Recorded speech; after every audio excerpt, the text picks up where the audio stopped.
नमस्कार, स्वागत है आपका। आप देख रहे हैं इंडिया बोल रहा है। मैं हूं आपके साथ विवेक शांडिल्य।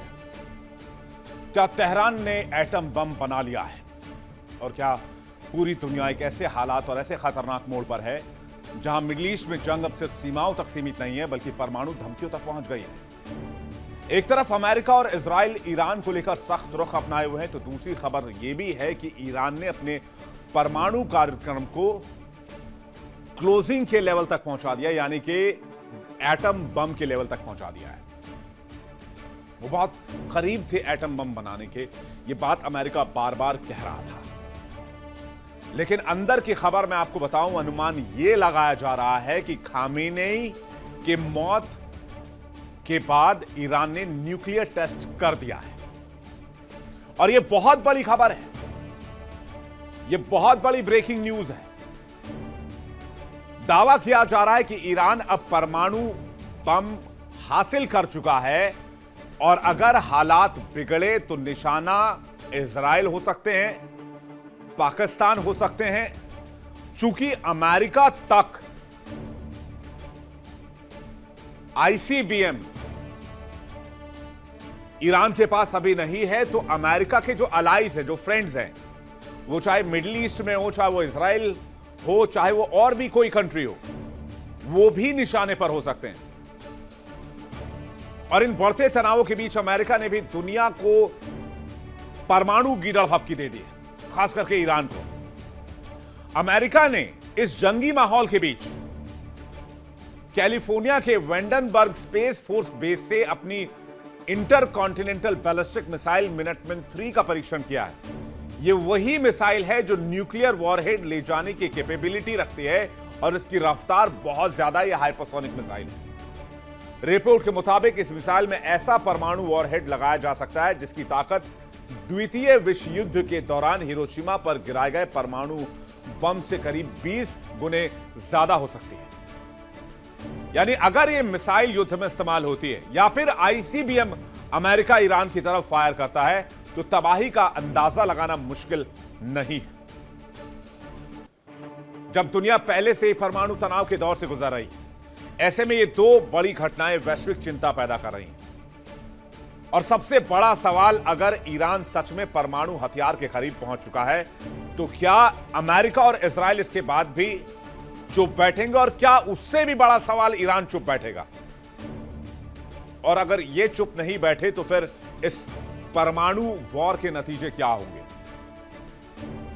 कुछ जानकारी बताते हैं कि खामेनेई ने पहले यह कह दिया था कि अगर उन्हें और उनके परिवार को, उनकी टीम को कुछ होता है तो बिना देर किए तेहरान परमाणु बम बना ले, क्योंकि फिर वहां से कोई यू टर्न नहीं रहेगा।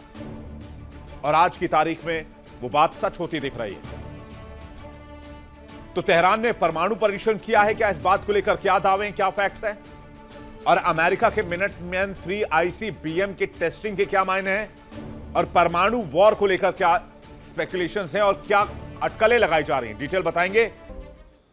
मिडिल ईस्ट की लड़ाई मिसाइल, ड्रोन के हथियारों से आगे बढ़ चुकी है। अब यह लड़ाई परमाणु हथियारों की ओर जाती नजर आ रही है। आशंका जताई जा रही है कि ईरान भी परमाणु हथियार तैयार कर चुका है और वो परमाणु हथियारों का इस्तेमाल कर सकता है, क्योंकि ईरान के पास खोने के लिए कुछ नहीं। उसके सुप्रीम लीडर मारे जा चुके हैं, बातचीत करने के लिए भी कोई नहीं बचा है। और इस खबर से अमेरिकी राष्ट्रपति ट्रंप और इजरायली पीएम नेतन्याहू का दिल दहल रहा है। नेतन्याहू और ट्रंप इससे डरे हुए हैं। मिडिल ईस्ट में अमेरिका हमला करके फंसा नजर आ रहा है। इजराइल और सऊदी अरब के दबाव में आकर अमेरिका ने हमला तो कर दिया, लेकिन अब उसे यह हमला भारी लग रहा है। अमेरिका इस हमले पर पछता रहा है।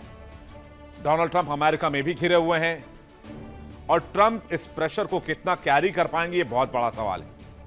क्योंकि अभी के सिचुएशन में उन्हें समझ नहीं आ रहा है कि वो जाएं किधर, आगे कुआं और पीछे खाई है। वो अमेरिकियों की सुने या फिर इजरायली पीएम नेतन्याहू की सुने। अमेरिका ने इजराइल के साथ मिलकर ईरान पर हमला तो किया। हमले में खामेनेई को मार भी दिया गया। खामेनेई जब तक जिंदा थे तब तक बातचीत की उम्मीद थी, लेकिन अब बातचीत की उम्मीद भी लगभग खत्म हो चुकी है। आईआरजीसी ने क्लियर कर दिया अमेरिका के साथ कोई बातचीत नहीं होगी। आईआरजीसी ने कहा कि हम बातचीत के टेबल पर थे, हमारी बातचीत चल रही थी, लेकिन तभी अमेरिका ने धोखे से हमारी पीठ पर हमला किया। इसलिए अमेरिका से बातचीत का कोई सवाल नहीं उठता है। तो सबसे बड़ा सवाल यह कि जब बातचीत नहीं होगी तो जंग खत्म कैसे होगी? लगातार अमेरिकी सैन्य ठिकानों पर आईआरजीसी अटैक कर रहा है। ईरान मिसाइलें दाग रहा है, दबाव बना रहा है। ईरानी मिसाइलों की जद में अमेरिकी सहयोगी देश भी आ रहे हैं, चाहे वो इजराइल हो, यूएई हो, सऊदी हो या फिर पाकिस्तान ही क्यों ना हो। सब पर ईरान आग की तरह बरस रहा है, पहाड़ बन के टूट पड़ा है। चलिए जानते हैं किस देश के पास कितने खतरनाक मिसाइल हैं आज की तारीख में। अव्वल तो ईरान के पास तकरीबन 3200 मिसाइलों का जखीरा है, रूस के पास 2000 मिसाइल हैं, चीन के पास 1300 मिसाइलों का जखीरा है, यूएसए के पास 1000, उत्तर कोरिया के पास 180, पाकिस्तान के पास 150, इजराइल के पास 300 और यूके के पास 200। लेकिन यह भी जान लीजिए कि ईरान ने मिसाइलों से कहां कहां अटैक किया है अभी तक। ईरान ने Israel, Dubai, Saudi Arab, Kuwait, Qatar, Bahrain, Jordan, Iraq, Oman, Turkey. खबरों के मुताबिक ईरानी ड्रोन से भी हमले कर रहे हैं। इजराइल, अमेरिका और ईरान के बीच इस जंग की शुरुआत में वो हमलों की रफ्तार बहुत तेज कर चुके हैं। दोनों तरफ से जितनी तेजी से हथियार इस्तेमाल हो रहे हैं उतनी तेजी से उनका उत्पादन भी नहीं हो रहा। तेल अवीव स्थित institute for national security studies का अनुमान है कि अमेरिका और इजराइल अब तक 2000 से ज्यादा हमले कर चुके हैं, जिनमें कई तरह के हथियार इस्तेमाल हुए हैं। ईरान अब तक 571 मिसाइलें और 1391 ड्रोन दाग चुका है। ईरान के पास कम दूरी की बैलिस्टिक मिसाइलें 2000 से ज्यादा हैं। लेकिन कोई भी देश अपने पास मौजूदा हथियारों की सही संख्या सार्वजनिक नहीं करता, जिससे कि दुश्मन को अंधेरे में रखा जा सके, छला जा सके। ईरान के $20,000 वाले ड्रोन को मार गिराने के लिए अमेरिका $40 लाख की मिसाइलों का उपयोग कर रहा है, लेकिन फिर भी अमेरिकी मिसाइलों को ईरानी ड्रोन मात दे रहे हैं। अब यूक्रेनी राष्ट्रपति जेलेंस्की ने दावा कर दिया है कि अगर ईरानी ड्रोन से बचना है तो यूक्रेन इसके लिए सहायता देने के लिए तैयार है, लेकिन बदले में रूस यूक्रेन युद्ध को खत्म करना होगा। यानी इस बहती गंगा में जेलेंस्की भी हाथ धोना चाहते हैं, क्योंकि ईरानी ड्रोन का इस्तेमाल रूस भी यूक्रेन के खिलाफ करता है और यूक्रेन ने तो कई इलाकों में नेट्स का इस्तेमाल शुरू कर दिया है। खैर, वापस लौटते हैं। ट्रंप प्रशासन और पेंटागन यूक्रेन से जेट खरीदेंगे, यूक्रेन से इंटरसेप्टर जेट पेंटागन खरीदेगा, जिससे कि वो ईरानी ड्रोन के हमलों को रोके। अब एक बात समझिए कि अमेरिका और ट्रंप प्रशासन जो रूस यूक्रेन की मदद कर रहा था, वो यूक्रेन को बहुत सारी मिसाइलें बेच रहा था। अब रूस यूक्रेन युद्ध को महज एक दिन में खत्म करने का दावा भी डोनाल्ड ट्रंप कर रहे थे, लेकिन अब यूक्रेन कह रहा है कि हम ये जंग रुकवा सकते हैं या हम बचा सकते हैं, पहले यूक्रेन खुद को तो बचा ले। अब सवाल यह है कि अमेरिका ने हाल ही में परमाणु परीक्षण किया, इसके बाद अमेरिका ने मिनटमैन 3 मिसाइल टेस्ट कर दिया। तो अमेरिका क्या परमाणु ट्रेलर दिखा रहा है? जेलेंस्की अलग माहौल बना रहे हैं, ईरान ने अलग मिडिल ईस्ट को धुआं धुआं किया हुआ है। तो आखिर ये परमाणु एंगल क्यों है? और क्या तेहरान के पास परमाणु बम तैयार हो गया है? चलिए अब इस थ्योरी को भी समझ लेते हैं। अमेरिका ने उधर डूम्सडे बैलिस्टिक मिसाइल का परीक्षण किया है। हिरोशिमा परमाणु बम से 20 गुना ज्यादा घातक बताया जा रहा है। मिनटमैन 3 मिसाइल अमेरिका की सबसे पुरानी आईसीबीएम है। सॉलिड फ्यूल टेक्नोलॉजी से तुरंत लॉन्च की क्षमता है, एक साथ कई टारगेट पर न्यूक्लियर वॉरहेड ले जाने में सक्षम है, 13,000 किलोमीटर से ज्यादा तक दूरी तक मारक क्षमता है। उधर खबर यह है कि तेहरान ने भी परमाणु बम बना लिए हैं और तेहरान में जो परमाणु केंद्र है वहां पर 3 मार्च को 4.4 रेक्टर स्केल पर भयंकर भूकंप के झटके महसूस किए गए। तो क्या तेहरान ने न्यूक्लियर टेस्ट कर दिया था? इधर अमेरिका की आर्मी में भी बगावत है। वहां के यूएस मरीन्स कह रहे हैं कि हम इजराइल का युद्ध क्यों लड़े। अमेरिका की एंट्री को लेकर बहुत बवाल है। एक मीटिंग में एक अधिकारी ने ट्रंप प्रशासन को गलत बताया, मरीन ने, यूएस मरीन ने, और कहा कि इजराइल की लड़ाई में अमेरिका बेवजह कूद रहा है, अपने बच्चों को, अपने बेटे बेटियों को युद्ध में मरने के लिए भेज रहा है। लेकिन विरोध करने पर उस यूएस मरीन के साथ क्या हुआ, चलिए आपको वीडियो दिखाते हैं। America does not want to fight this war for Israel. Come on, let's go. America does not want to fight its sons and daughters the war for Israel. Your inability to name that shows your impotence as leaders. Alex, this is Wrong. And nobody wants to fight for Israel. US marines ये कह रहे हैं कि Israel की लड़ाई में America क्यों जा रहा है। वो अमेरिका की लड़ाई नहीं है, वो इजराइल की लड़ाई है। ईरान के साथ संघर्ष में ट्रंप प्रशासन के कूदने पर विरोध हो रहा है। इस बीच रूस की तरफ से बड़ा बयान आया है। रूस ने कहा है कि अभी तक ईरान ने सैन्य मदद नहीं मांगी है। अगर ईरान सैन्य मदद मांगता है तो रूस ईरान को हेल्प करेगा, क्योंकि रूस और ईरान एक करीबी दोस्त हैं। तो क्या मिडिल ईस्ट में वर्ल्ड वॉर की मेज सजाई जा रही है और क्या ये जंग परमाणु युद्ध में बदलने वाला है? इसी खबर पर आज चर्चा करेंगे। मेहमानों का एक बड़ा पैनल इस वक्त हमारे साथ जुड़ रहा है। हमारे साथ इस वक्त ग्रुप कैप्टन यूके देवनाथ जुड़ रहे हैं, डिफेंस एक्सपर्ट हैं। बहुत स्वागत है सर आपका। विंग कमांडर आलोक सहाय इस वक्त हमारे साथ जुड़ रहे हैं, बहुत स्वागत है सर आपका। कर्नल जे सोडी हमारे साथ जुड़ रहे हैं, डिफेंस एक्सपर्ट है, बहुत स्वागत है आपका। अरविंद सिंह तिजावत हमारे साथ जुड़ रहे हैं, विदेश मामलों के जानकार है। अरविंद सिंह जी, आपका भी बहुत बहुत स्वागत है। सबसे पहले मैं रुक करूंगा यूके देवनाथ सर। अमेरिका कह रहा है कि हमने मिनटमैन 3 टेस्ट तो किया है, वो हमारा आईसीबीएम, हमने न्यूक्लियर वॉरहेड कैपेबिलिटी भी चेक की है, हमने चेक किया है कि सारे फंक्शन टेस्ट हो रहे हैं कि नहीं हो रहे हैं। दूसरी तरफ कह रहा है कि दुनिया की ताजा घटनाक्रम से इसका कोई लेना देना नहीं है। या तो अमेरिका या डोनाल्ड ट्रंप पूरी दुनिया को बेवकूफ मानते हैं, या फिर उनको ऐसे टाइम में यह टेस्ट करना ही नहीं चाहिए था। पहली बात। दूसरी बात, तेहरान के ईरान के अंदर 4.4 मैग्नीट्यूड का भूकंप 3 मार्च को दर्ज किया गया, और वो बैक टू बैक 2 भूकंप के झटके आए थे, एक दिन पहले आया था, जिसके बाद ये कयास लगाए जा रहे हैं कि खामेनेई के जाने के बाद, खामेनेई के ऑर्डर पर ही कि अगर मुझे कुछ होता है तो आप न्यूक्लियर टेस्ट कर लेना, न्यूक्लियर परीक्षण कर लेना। वो बात अभी तक बाहर नहीं आई है, तो शायद उन्होंने भी न्यूक्लियर टेस्ट कर लिया है। तो होने क्या वाला है यूके देवनाथ सर इस इलाके में?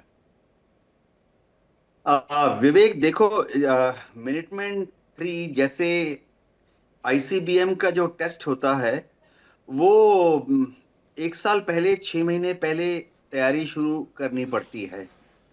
तो ऐसा सोचना कि इस टेस्ट को अब कर लिया गया है, यानी पिछले 5 दिन पहले ही डिसीजन लिया गया है, उचित नहीं होगा।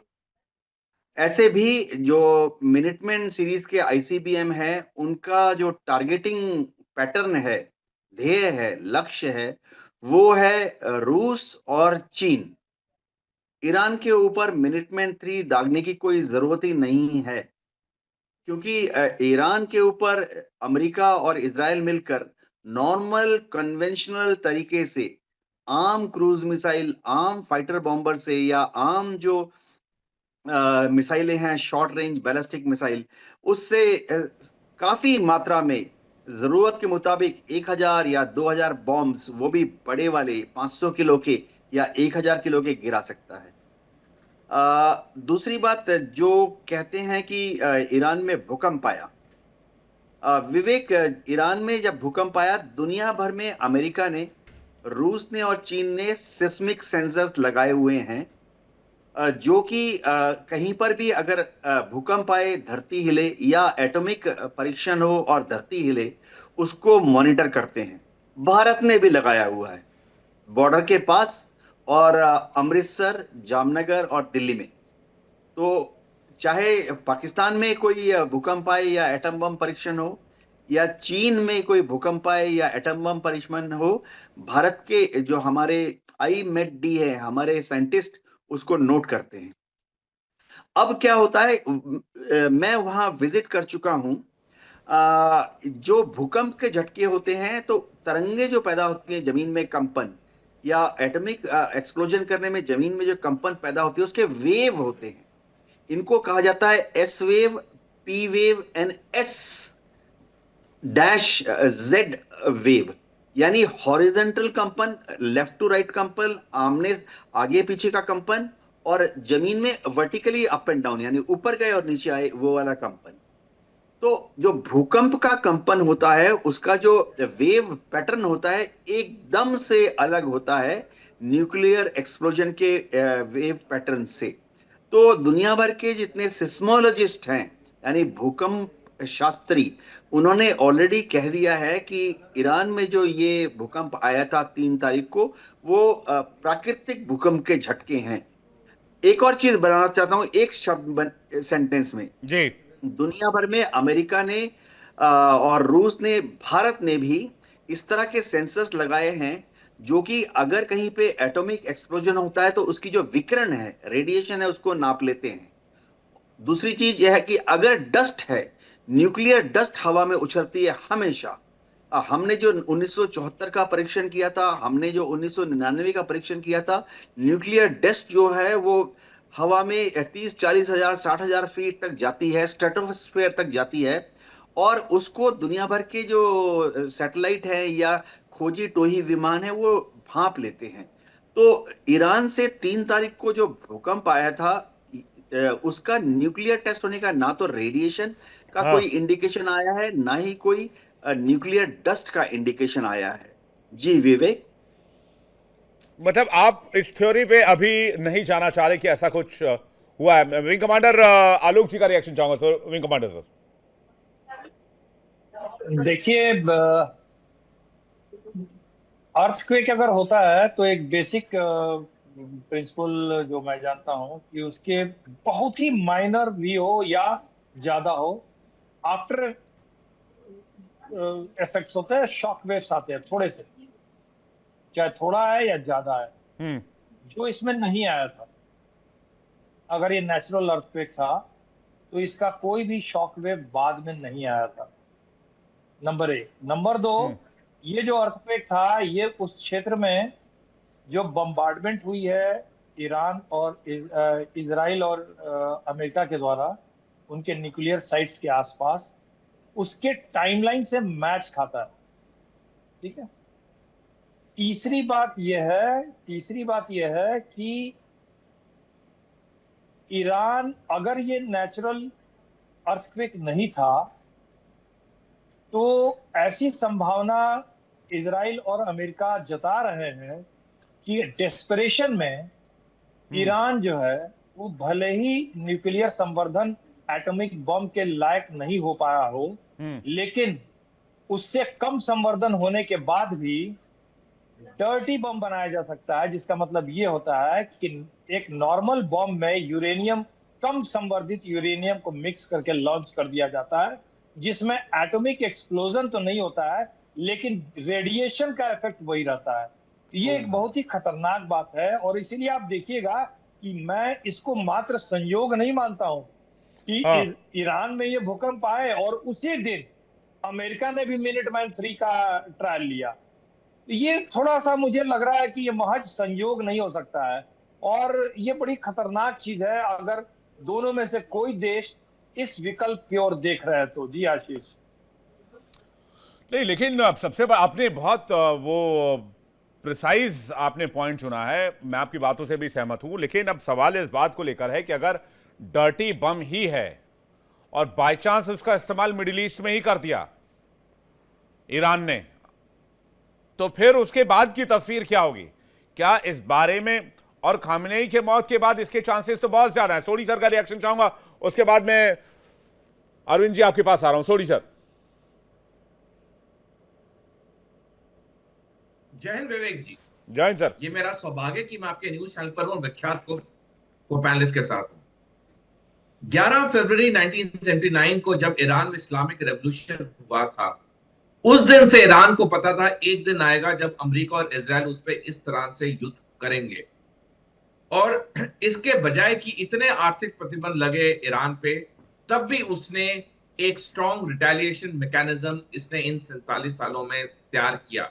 और इसका सबसे बड़ा एग्जांपल है 28 फरवरी को इस साल, जब सुबह 9:40 ईरान टाइम पे ईरान की टॉप लीडरशिप को अमेरिका और इजराइल ने खत्म कर दिया। 1 घंटे के अंदर ईरान ने पलटवार हमले करने शुरू कर दिए जो आज तक थम नहीं रहे हैं।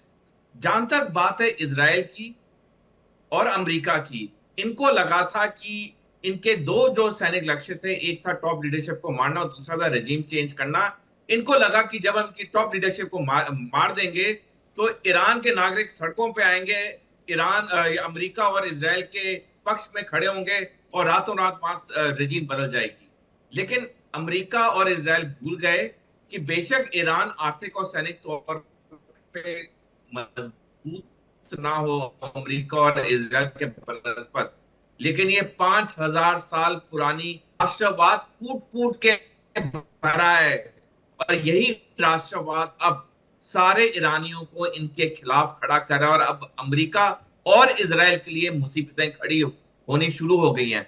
आज ही जो सुबह रिपोर्ट्स आई हैं मीडिया में, ईरान के पास 9,322 मिसाइल्स का जखीरा बचा है और इजराइल के पास सिर्फ 750 इंटरसेप्टर का। हम नहीं कर सकते, हमें रेयर अर्थ मिनरल्स की दिक्कत हो रही है जो बिल्कुल आपकी आवाज चलेगी सर, वापस लौटूंगा आपके पास, लेकिन इस वक्त जा रहा हूं अरविंद जी के पास। अरविंद जी जो बात कह रहे हैं कि 1979 के बाद ये तो तय था कि अमेरिका और इजराइल मिलकर एक दिन ईरान पर हमला कर ही देंगे, और जो बात यूके देवनाथ सर ने कही, सॉरी सर आपकी आवाज ठीक से नहीं आ रही थी, मैं चेक करा रहा हूं दोबारा, फिर तो आपके पास वापस लौटूंगा। दूसरी बात जो यूके देवनाथ सर ने कही कि कोई 2 दिन 3 दिन या 5 दिन का प्रोग्राम नहीं होता है आईसीबीएम टेस्ट करना है, मिनटमैन 3 को टेस्ट करना, लेकिन हमें इस बात को भी नहीं भूलना होगा कि जून 2025 में ईरान पर अटैक किया था अमेरिका ने, और तभी से काउंटडाउन शुरू हो गया था इस पार्ट 2 का। वो युद्ध नहीं था, वो 12 दिन का एस्केलेशन था जो बाद में बंद हो गया, और उसमें कहते हैं कि डोनाल्ड ट्रंप ने सीज फायर की डिमांड की थी और इजराइल ने मिलकर सीज फायर की डिमांड की थी। ईरान ने सीज फायर नहीं मांगा था उस बार भी। तो आज की तारीख में ये जंग कहां किस ओर देख रहे हैं विवेक साहब जी? हाँ जी बिल्कुल आपने सही कहा है, और वो एक तरीके का परीक्षण था, वो जो 2025 में जो इजराइल और अमेरिका ने मिलकर जो ईरान पे उसके परमाणु ठिकानों पे हमला किया था, वो ये देखने की कोशिश थी कि दरअसल अंतर्राष्ट्रीय प्रतिक्रिया क्या होगी, क्या चीन और रूस जो इस लड़ाई में ईरान की मदद करेंगे कि नहीं करेंगे, ईरान की अपनी क्षमताएं क्या है। तो ये तमाम चीजें जानने के लिए उस समय यूनाइटेड स्टेट ने ईरान पे अटैक किया था, और उसको काफी अंदाज लगा, और उसके समय जो ईरान को जिस तरीके से जवाब देना था, कहीं ना कहीं वह कमजोर पड़ा। तो उससे शय मिली दरअसल इन दोनों ही देशों को आगे बढ़ने की, कि अगर ईरान पे पूरी तरीके से अगर हमला करता है अमेरिका, तो शायद वैसी प्रतिक्रिया ना दे पाए जैसे कि खतरा था, या कि ईरान की ताकत को जितना बड़ा चढ़ा के आका गया था, अमेरिका और इजराइल ने बाद में ये अनुमान लगाया कि शायद इतनी बड़ी हुई ताकत नहीं है, केवल हम ये अंदाजा लगा रहे हैं कि वह इतना ताकतवर है। तो ये तमाम चीजें थी जो मुझे लगता है कि उसकी जो पृष्ठभूमि है वो जून 2025 में ही लिखी जा चुकी थी, और यह जो है वो उसी का नतीजा है। पर उस समय यह अंदाज लगा रहा था। अब बातें ये हो रही है कि ये युद्ध कितना चलेगा, और जब तक युद्ध नहीं हुआ था तब तक ये बातें चल रही थी कि युद्ध कब होगा। अब मसला ये है कि जो डिप्लोमेसी से आगे अगर हम चीजों को देखें, तो हमें जो खासकर नव साम्राज्यवाद और जो खासकर नव उपनिवेशवाद को जानने वाले लोगों के लिए बिल्कुल भी आश्चर्य नहीं है कि अमेरिकन जो व्यवस्था है उसमें यह चीज पहले से ही यह तय है कि उसके लाभ को पाने के लिए वो दरअसल नए नए जो फायदे के सौदे या रिसोर्स पे कंट्रोल करने के लिए ईरान जैसे देशों को टारगेट करेंगे।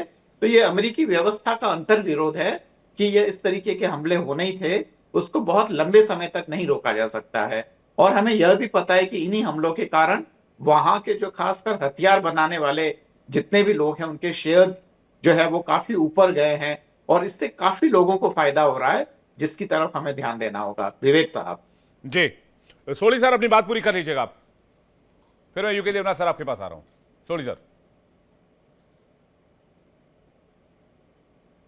विवेक जी, तो जब ये इन्होंने पलटवार हमला किया 1 घंटे के अंदर, उसके बाद जिस तरह से ये ताबड़तोड़ हमले कर रहा है, बल्कि पूरी दुनिया के इतिहास में ईरान ही इकलौता देश है जो इस वक्त 10 फ्रंट वॉर लड़ रहा है।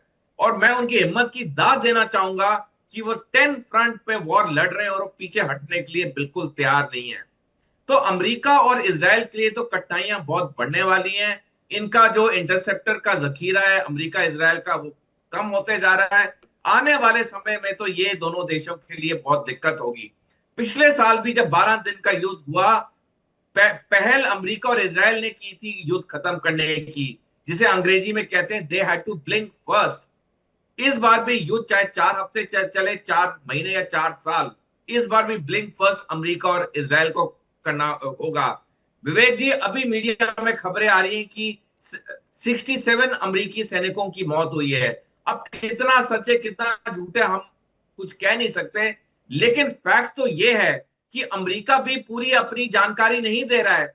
जब ये जो पहले 6 सैनिकों की मौत हुई वो उसी दिन हो गई थी, अमेरिका ने 24 घंटे छुपा के रखा आप पहले 1 का फिगर रिलीज किया, 2 का किया, फिर 6 का किया। तो ये जो वहां पे अब असमंजस चल रहा है, क्योंकि अमेरिका इकलौता देश है दुनिया का जहां पे हर सैनिक की जान की कीमत है। अगर इतने बड़े पैमाने में वहां पे शव आने लग जाएंगे सैनिकों के, तो डोनाल्ड ट्रंप के लिए तो दिक्कतें बहुत खड़ी होंगी।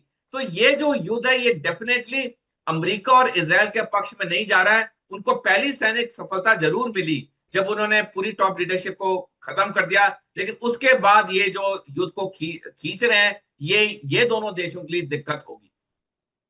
12 मोर्चों पर 12 फ्रंट पे जंग कर रहा है ईरान, ये वाकई बड़ी बात है। यूके देवनाथ सर का रिएक्शन चाहेंगे। यूके देवनाथ सर, यहां से कोई दिशा नहीं है इस जंग में। आज ही ईरानी विदेश मंत्री ने साफ किया है, विदेश मंत्रालय ने साफ किया है कि हमारा अमेरिका से बातचीत का कोई मूड नहीं है, हम अमेरिका से बातचीत नहीं करेंगे। और उधर भी परमाणु बम दिखाकर मसल फ्लेक्स कर रहे हैं और इधर भी चुपके चुपके कुछ ना कुछ तैयारी तो कर ही रहे होंगे, जैसे कि आलोक सर भी डर्टी बॉम्ब के बारे में बात कर रहे थे। विवेक देखो, ईरान की क्या नीति है, रणनीति क्या है। ईरान चाहता है कि अमेरिका के जो मित्र देश हैं खाड़ी में उन पर दबाव डाला जाए, ताकि अमेरिका के मित्र देश जो खाड़ी में हैं, चाहे कुवैत हो, अबू धाबी है, सऊदी अरेबिया है, इराक है, ओमान है, कतार, बहरीन है, ये दबाव डालें अमेरिका पर कि हुजूर बहुत हो गया, अब आप ईरान को तंग करना बंद करो, नहीं तो ईरान हमें तंग करता रहेगा। और ये प्रेशर काफी हद तक काम कर रहा है।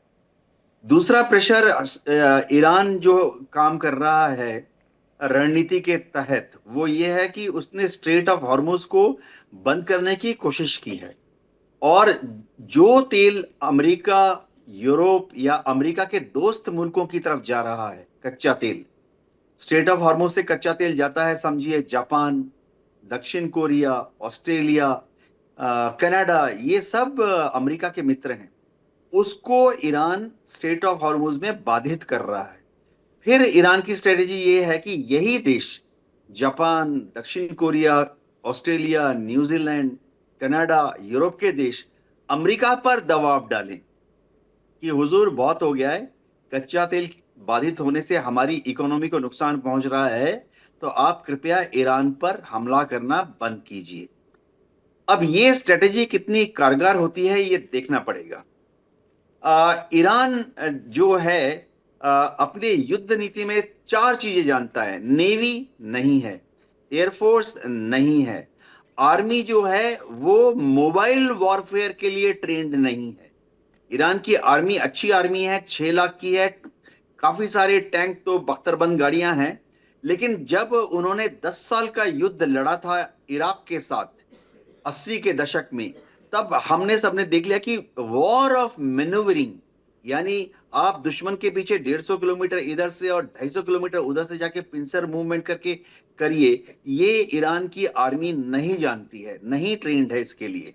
तो वो कर क्या सकती है, बहुत अच्छी है, बहुत ही प्रोफेशनल है डिफेंस ऑफ ईरान के लिए। तो अभी ईरान की आर्मी जो है मजबूत है, रेस्टेड है, रिलैक्स्ड है, थकी नहीं है, क्योंकि अभी तक उनको युद्ध नहीं लड़ना पड़ा।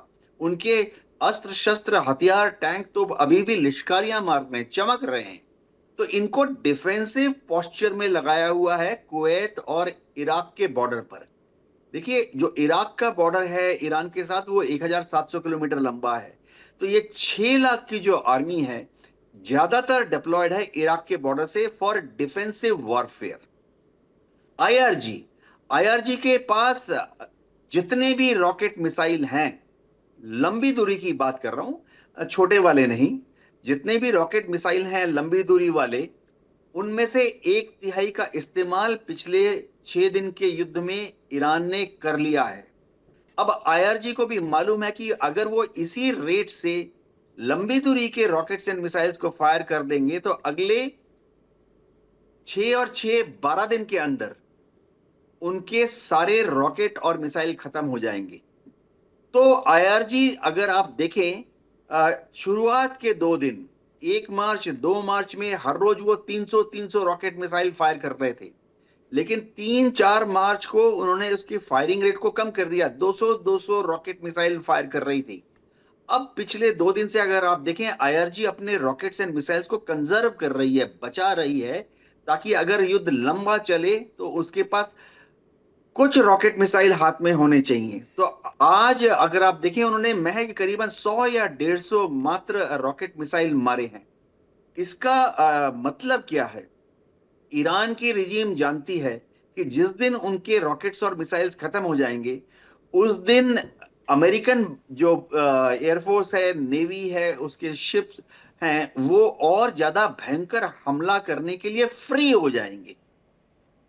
ये समझना पड़ेगा। अब नहीं, यूएस लेकिन इसमें एयरफोर्स तो ने अब ऑलरेडी, यूके देवनाथ सर, इसमें रूस की भी एंट्री हो गई है। अभी थोड़ी देर पहले मैंने ब्रेकिंग न्यूज बताई, रूस देखा पूरे यूरोप का गैस बंद कर देंगे अगर ईरान पर हमले नहीं रुके। हाँ विवेक जी, ये जो चीज है पहले से ही मालूम था और कि ये भी कहा है रूस, कि ईरान ने सैन्य मदद नहीं मांगी है अभी तक, अगर वो मांगेंगे तो हम सैन्य मदद भी भेजेंगे। देखिए, जब यूक्रेन का युद्ध चालू हुआ उस वक्त, मैं 22 फरवरी 2023 से पहले की बात कर रहा हूं, उस वक्त रूस यूरोप की टोटल एनर्जी रिक्वायरमेंट का 40% देता था। खास तौर से जो गैस है, चाहे लिक्विड एलएनजी हो या सीएनजी हो। लेकिन पिछले 3 साल में नाना कारणों से अब यूरोप अपनी एनर्जी रिक्वायरमेंट का महज 15% रूस से लेता है। तो डिपेंडेंसी रूस पर कम हो गई है। दूसरी बात यह है कि क्या रूस ईरान को सहयोग दे सकता है? ये समझना पड़ेगा कि रूस की जो ऑर्डिनेंस फैक्ट्रीज हैं, सरकारी फैक्ट्री होती है रूस में जो हथियार बनाती हैं, वो हर रोज जितने टैंक के गोले, तोप के गोले, आरपीजी और मिसाइल बनाते हैं, एंटी टैंक मिसाइल, वो यूक्रेन के युद्ध में खप जाते हैं। उसके बाद उनके पास कोई सरप्लस बचता नहीं है जो कि फिलहाल अभी वो ईरान को दे सके। लॉजिस्टिक सप्लाई चेन देखिए, ईरान का पूरा जो आसमान है अब अमेरिका की एयरफोर्स के कंट्रोल में है। तो पहले जो रूस करता था, चीन भी करता था कि अपने मिलिट्री के स्ट्रेटेजिक एयरलिफ्ट विमान जैसे कि IL-76 में लोड कर करके सामान लाते थे और तेहरान में लैंड करते थे और युद्ध सामग्री डिलीवर करते थे। वो रूट अब अमेरिका की एयरफोर्स ने बंद कर दिया है, क्योंकि ईरान के आसमान में अगर कोई चाइनीज या रशियन ट्रांसपोर्ट विमान घुसेगा हथियार डिलीवर करने के लिए, तो यूएस एयरफोर्स उसको शूट डाउन कर देगी। तो रूस से हथियार अगर वो भेजता भी आएगा नहीं, कैसे? लेकिन आप जमीन इसको के रास्ते से। जितना सिंप्लीफाई कर रहे हैं देवनाथ सर, अगर रशियन और चाइनीज विमान को अगर शॉट डाउन किया गया तो रशिया और चाइना चुप बैठेंगे, बोले कोई बात नहीं, आपने मार दिया, इट्स ओके फाइन, क्योंकि हम ईरान की टेरिटरी में गए थे। देखिए, एक बात तो नो बिगड़ती टाइम चली जाएगी इश्यू ना इसके होता बाद से तो। हाँ विवेक जी, जब भी कहीं युद्ध होता है तो हर देश नोटैम इशू करता है। जैसे भारत भी अगर एटॉमिक बिल्कुल एक्सप्लोजन सही कर बात रहा है। है तो नोटैम में क्या लिखा हुआ है? जो अमेरिका ने जो नोटैम इशू किया है कि एयर स्पेस लैटिट्यूड इतना इतना उत्तर दक्षिण, air space latitude grid reference पूरब पश्चिम इतना इतना, दुनिया भर के बाकी सारे जहाज इसके बाहर रहें। अगर कोई इसके अंदर घुसता है तो वह नहीं, ये अपनी तो फिर जिम्मेवारी मैं पे वही कह घुस रहा हूं ना, है। फिर तो ये वर्ल्ड वॉर वाला सीन बन गया। ईरान पर नोटैम अमेरिका ने जारी किया हुआ है, तो फिर रशिया भी बोलेगा हमने भी नोटैम जारी किया हुआ ईरान के ऊपर। आलोक जी से मैं एक रिएक्शन चाहूंगा, देवनाथ सर इसके बाद मैं वापस आ रहा हूं। आलोक सर। देखिए आशीष, सॉरी विवेक, जी मैं एक बड़ी दूसरी एक अच्छी बात बताना चाहता हूँ। थोड़ा सा समय दीजिएगा, 1-2 मिनट। देखिए पूरा गेम जो है ना, ये कैलकुलेशन का है। क्या कैलकुलेशन है?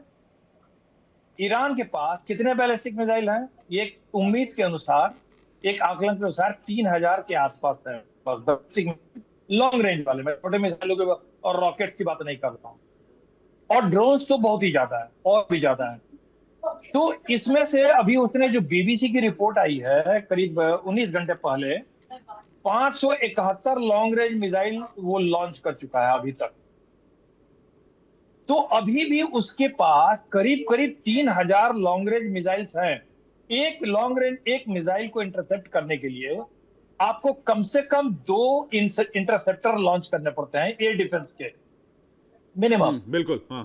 तो और तो आपका जो रेट ऑफ एक्सपेंडिचर है, रेट ऑफ कंजम्पशन है, वो इंटरसेप्टर्स का डबल होगा या ट्रिपल होगा। तो ईरान पूरा यही गेम खेल रहा है। आप इसको मान के चलिए, ईरान यही गेम खेल रहा है कि इनके इंटरसेप्टर को मुझे खत्म करना है। और आप देखिए इंटरसेप्टर्स की उनकी कितनी बुरी तरह से कमी हो गई है चारों बगल। रूबियो ने खुद कल के अपने स्टेटमेंट में बोला है कि ईरान जो है वो 100 के आसपास मिसाइल्स बना रहा है पर मंथ, और हम जो है 7 से 8 इंटरसेप्टर बना रहे हैं per month. So this whole calculation, whole game is going against US, and that is why I am saying कि अमेरिका और इजराइल के लिए ये बहुत जरूरी है कि वो जो जखीरे हैं मिसाइल्स के और ड्रोन्स के, वो अंडरग्राउंड सिटीज में, उसको अगर ये तबाह नहीं करते हैं तो ये गेम पूरा पलट जाएगा और अमेरिका इजराइल कुछ नहीं कर पाएंगे और बहुत ज्यादा तबाही होगी। और इसके लिए उनके पास कोई चारा नहीं है सिवा बूट्स ऑन ग्राउंड के।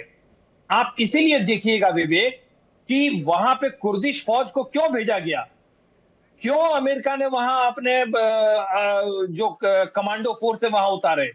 ये तैयारी चल रही है या तो कुर्दिस्तान से, या तो कहीं से, या तो पाकिस्तान साइड से, जो अमेरिका ने ऑलरेडी एश्योरेंस लिया हुआ है मुल्ला मुनीर से। तो इनको अगर ये successfully underground missiles and drones के सिटीज को डिस्ट्रॉय कर पाते हैं तब तो ठीक है, जिसकी संभावना बहुत कम है क्योंकि ये जो अंडरग्राउंड स्टोरेजेस है ये 150-200 मीटर से ज्यादा नीचे हैं जमीन के। और जो हेवीएस्ट जीबीयू बॉम्ब है, जो बंकर बस्टर बॉम्ब, उसकी कैपेसिटी जो है जीबीयू 57 की, वो सिर्फ 60 मीटर अंदर जाके फटने की है। तो ये अंडरग्राउंड जो इनके स्टोरेज है उसको तबाह नहीं कर पा रहे हैं। ये तबाह किसको करेंगे? जो साइलोज निकलते हैं, जो उनके ट्रक्स हैं जहां से निकल करके ट्रक से लॉन्च कर रहे हैं। अभी आज के वीडियो में दिखाया गया कि बिल्कुल सपाट जमीन है, सपाट जमीन है, बैरन लैंड, एंड सडनली वहां से मिसाइल लॉन्च होता है। हिडन साइलोज है वहां पे। मैं उसी की बात कर रहा हूं सर। वो साइलोज भी 150-150, 100 मीटर नीचे बनाए गए हैं जी जमीन के। तो विवेक, मैं ये कह रहा हूं कि ये गेम जो है ना, बहुत ही श्रूड गेम खेला है ईरान ने, और ये बुरी तरह से इनको फंसाया हुआ है। इनके पास आप देखिए मिडिल ईस्ट में एयर डिफेंस इंटरसेप्टर की कमी हो गई है। बिल्कुल, ये रिपोर्ट आई है, बिल्कुल सही कह रहे हैं आप। ट्रम्प साहब ने सारे मैन्युफैक्चरर्स को बुलाया है और स्पीड अप करने के लिए कहा है जल्दी से जल्दी। वार शुरू होने के पहले उन्होंने सबको अल्टीमेटम दिया था कि भाई आप कम से कम 2 टाइम्स और 3 टाइम्स प्रोडक्शन बढ़ाइए। लेकिन आप ये तुरंत हफ्ते भर में प्रोडक्शन रेट नहीं, लगभग 1.5-2 साल 2.5 साल का वक्त लगता है इंटरसेप्टर्स बनाने में। बिल्कुल सही कह रहे हैं। तो आप देखिए विवेक, मैं दो बातें शॉर्टकट, दो बातें मैं प्रेडिक्ट कर रहा हूं। एक तो चाहे तो दूसरी सेना को भेज के या अपनी सेना को भेज के इनको बूट्स ऑन ग्राउंड करना पड़ेगा, number 1। Number 2, I am expecting after some time a very deep disturbances within Iran. वहां पे जो लड़के आए हैं वहां से जिनको रेस्क्यू किया गया, उनकी रिपोर्ट्स आई है कि वहां पर अंदर में जो है ना 2 गुट बन गए और सड़कों पर भी आपस में उनके झड़प हो रही है। तो ईरान जो है, जहां पर जो स्थिति हो गई है, वहां पर सिविल डिस्टर्बेंस फ्यूचर में बहुत ज्यादा होने वाला है और ईरान की दुर्गति वहां पर ज्यादा होगी। जी हाँ विवेक। बूट्स ऑन ग्राउंड करेगा कौन? जो घुसेगा वही मरेगा। उनके टेरेन भी वैसे ही है जैसे अफगानिस्तान के टेरेन है। सोडी सर का रिएक्शन चाहेंगे, उसके बाद अरविंद जी आपके पास आ रहा हूं। सोडी सर। विवेक जी, सैनिक पढ़ाई में बताया जाता है कि अटैकर टू डिफेंडर रेशियो 3:1 होना चाहिए अगर जमीनी इलाके में हमला हो, और अगर पहाड़ी इलाके में हो तो 9:1 होना चाहिए। अगर हम मान भी लें कि 3:1 का रेशियो हो, हालांकि ईरान का पूरे बॉर्डर पे या तो पहाड़ है या फिर उसका रॉकी बीचेस हैं, तो हर तरह से उसका पहाड़ का ही ले। अगर हम 3:1 भी मानते हैं, ईरान के पास 10 लाख सैनिक हैं रेगुलर, 6 लाख और 3.5 लाख रिजर्व। अमेरिका के पास 9.5 लाख सैनिक हैं। इजराइल के पास 2 लाख सैनिक हैं। यानी ईरान के 10 लाख सैनिक के सामने अमेरिका और इजराइल के 12 लाख सैनिक हैं। अगर ईरान पे कब्जा करना है तो 30 लाख सैनिक चाहिए अमेरिका और इजराइल को। ये 30 लाख लाएंगे कहां से? कोई पश्चिमी देश इनके साथ युद्ध में लड़ने को तैयार नहीं है। अगर मान लिया अमेरिकी और इजरायली सरकार आज भी कहते हैं कि उनके देश के सारे युवा सेना में भर्ती होंगे, तो 30 लाख सैनिकों को ईरान कैसे भेजेंगे? इजराइल ईरान से 1600 किलोमीटर की दूरी पे है, अमेरिका इजराइल से 11,500 किलोमीटर की दूरी पे है। तो ये सारे ख्याली पलाव है। पूरे दुनिया के इतिहास में आज तक कभी भी रेजीम चेंज एयर पावर या ड्रोन पावर से नहीं हुई है। रेजीम चेंज तब हुई है जब वहां पे सैन्य गए हैं, बूट्स ऑन ग्राउंड हुआ है, जो कि अमेरिका और इजराइल के लिए असंभव है। तो ये लड़ाई चलेगी, जैसे मैंने कहा, जब तक अमेरिका और इजराइल चाहेंगे। जिस दिन ये कहेंगे नहीं हमारे लिए बहुत हो गया, ये कोई झूठ बोलेंगे दुनिया को कि हमारी जीत हो गई, हमारा ये हो गया, अब हम युद्ध खत्म कर रहे हैं। ईरान तो बड़ा क्लियर है। ईरान के विदेश मंत्री ने कह दिया है युद्ध 4 हफ्ते चले, 4 महीने, 4 साल, हम पूरी तरह से तैयार हैं। पिछले साल भी हमने देखा ईरान ने पहल नहीं की थी युद्ध करने की, पहल इजराइल ने की थी, अमेरिका ने की थी। ओवरऑल सिचुएशन अगर हम मिडिल ईस्ट में देखें, पलड़ा पूरी तरह ईरान की तरफ भारी है। हालांकि ईरान के पास वो आर्थिक और सैनिक ताकत नहीं है, लेकिन ईरान ने भी 47 साल से सर, आप तो फिर भी 10 लाख ईरानी सैनिकों की बात करें, 50,000 तालिबानियों के सामने नहीं खड़े हो पाए। 20 साल तक गोरिल्ला वॉरफेयर में संघर्ष करते रहे, एड़ी चोटी रगड़ कर मर गए, उसके बाद 21वें साल भागना पड़ा। वे छोड़ो भैया, तुम ही लोग संभालो, हमारे हथियार भी ले लो, सब ले लो, हमको यहां से जाने दो। तो वहां और टेरेन भी बहुत ज्यादा डिफरेंस नहीं है, अफगानिस्तान और वहां के टेरेन में बहुत ज्यादा फर्क नहीं है। वहां भी वैसे ही टेरेन है जैसे कि अफगानिस्तान में था। तो गोरिल्ला वॉरफेयर में तो वैसे ही फंसेंगे तो वियतनाम वाली स्थिति होगी, अफगानिस्तान वाली स्थिति होगी। बूट्स ऑन ग्राउंड का तो सवाल ही नहीं उठता है। लेकिन सवाल ये उठता है एस्केलेशन क्या दुनिया को अपनी चपेट में लेगा? अरविंद जी से मेरा सवाल है, क्या इसमें वर्ल्ड वॉर का कोई सीन देख रहे हैं आप? देखिए विवेक साहब, वर्ल्ड वॉर तो बिल्कुल भी नहीं होने वाला है, क्योंकि जो दुनिया की 2 महाशक्तियां हैं, रूस और चीन, वो दोनों ही इस लड़ाई से अपने आप को दूर रखे हुए हैं। और मुझे जहां तक जो शुरुआत से अंदाज है कि जो खामनेई साहब की जो स्ट्रेटजी रही है, और मुझे इसको कहना चाहिए कि जो मोज़ाइक डिफेंस जो है वो वाली स्ट्रेटजी यहाँ पे काम में ली जाएगी, क्योंकि ईरान के जो 31 स्टेट्स हैं वहां पे IRGC के सोल्जर्स बिखरे हुए हैं, और ये सारे के सारे, यहाँ तक कि प्रेसिडेंट के भी वाला चैनल फॉलो नहीं करते हैं। ये वहाँ के जो सुप्रीम लीडर हैं उनको वो एक तरीके से रिपोर्ट करते हैं। तो ऐसे में मुझे ये लगता है कि जब अगर बूट्स ऑन ग्राउंड होता है तो ये सारे के सारे फैल जाएंगे, और जैसा कि सोडी साहब ने भी कहा है कि वहाँ की जो पहाड़ियां वगैरह हर जगह बिखर जाएंगे, और ऐसे में अमेरिकन सोल्जर्स के लिए वाकई वहां पे टिकना मुश्किल हो जाएगा। जब 6 बॉडी बैग्स जाने पे वहां पे अमेरिका में यह हालत हो गई कि वहां के जो जितने भी जो यूनिवर्सिटीज हैं, या वहां पे जितने भी जो मिलिट्री सर्विसेज के जो सीनियर अफसरान हैं, या वहां के जो विपक्ष ने या ओपोजिशन ने जिस तरीके से हंगामा खड़ा कर दिया है, मुझे नहीं लगता है कि डोनाल्ड ट्रंप साहब के लिए उनके सामने टिकना मुश्किल होगा, बहुत ही बेहद मुश्किल होगा। और एक खास है कि जैसा कि आपने भी जिक्र किया था कि अगर 20,000 के ड्रोन को गिराने के लिए, और यह भी पता नहीं कि उस पर पेलोड है या नहीं है, या केवल वो खाली ड्रोन ही आ रहा है, और आप उसको गिराने के लिए 40-40 लाख की अगर आप मिसाइलों का इस्तेमाल कर रहे हैं, तो मुझे लगता है कि यह अरविंद जी, एक और इंटरेस्टिंग मामला मैं आपको बताता हूं। ये तो आप 20,000 के ड्रोन्स की बात कर रहे हैं। ईरानियों ने क्या किया, अपने जो एयर बेसेस हैं वहां पर, और जहां पर उनके ग्राउंड ऑपरेशंस जहां से होते हैं, वहां उन्होंने फाइटर जेट्स और शिप्स कार्गो जो प्लेन होते हैं उनके ड्राइंग बना दिए, और वहां पर इनके मिसाइल और इंटरसेप्टर्स गिरवाए हैं कि वहां पर कोई उस ड्राइंग के ऊपर, ये इस तरह की चालाकी भी चल रही है तेहरान के अंदर। तो इस तरह से भी फंसा रहे हैं। आप तो बड़ी बात कह रहे हैं कि भाई शाहिद 136 का इस्तेमाल कर लिया, $15-20,000 में बनता है। वहां तो ऐसे ऐसे गेम खेले जा रहे हैं, ऐसे ऐसे बेवकूफ बनाया जा रहा है लोगों को कि ये फाइटर जेट की इमेज बना दी, उस पर बॉम्ब गिरा दिया, इजरायलियों ने बोला बहुत बड़ी कामयाबी हासिल हो गई। और वहां कुछ, असल में वहां कुछ नहीं था, सिर्फ पेंटिंग थी। ये भी मैंने देखा है, दावा है। कहती है कि अमेरिका को लंबे टाइम तक युद्ध में उलझाए रखो, बिल्कुल। और जब वह लंबे टाइम तक वहां पे उलझ के रहेगा तो धीरे धीरे उनमें थकान पैदा होगी, और यह सही वक्त होगा अमेरिका पे वापस अटैक करने का। और दरअसल ईरान पूरी तरीके से इस पूरे के पूरे रीजन को एक तरीके से लड़ाई में झोंक देता। और वैसे भी अमेरिका के थकने की कहानी बहुत है इतिहास में। अभी हमने 2-3 वॉर का नाम लिया। जल्दी से आलोक जी कुछ कहना चाह रहे हैं। आलोक जी, आपका रिएक्शन प्लीज। मैं ये कहना चाहता हूं कि देखिए, अमेरिका सक्सेसफुल होगा कि नहीं, ये तो प्रश्न बिल्कुल सोडी साहब का सही है।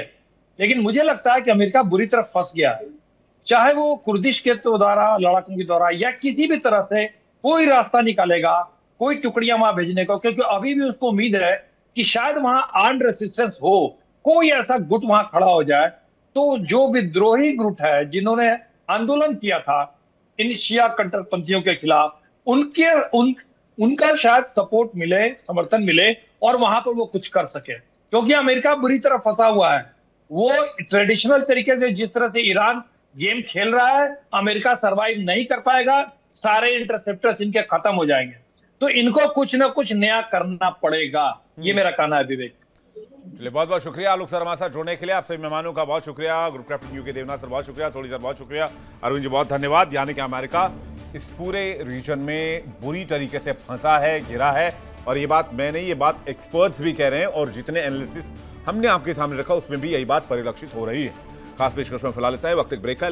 देखिए इंडिया डेली 24/7 अब आपके स्मार्ट टीवी पर।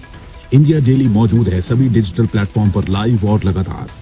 इंडिया डेली 24/7 हर दिन राष्ट्र को समर्पित।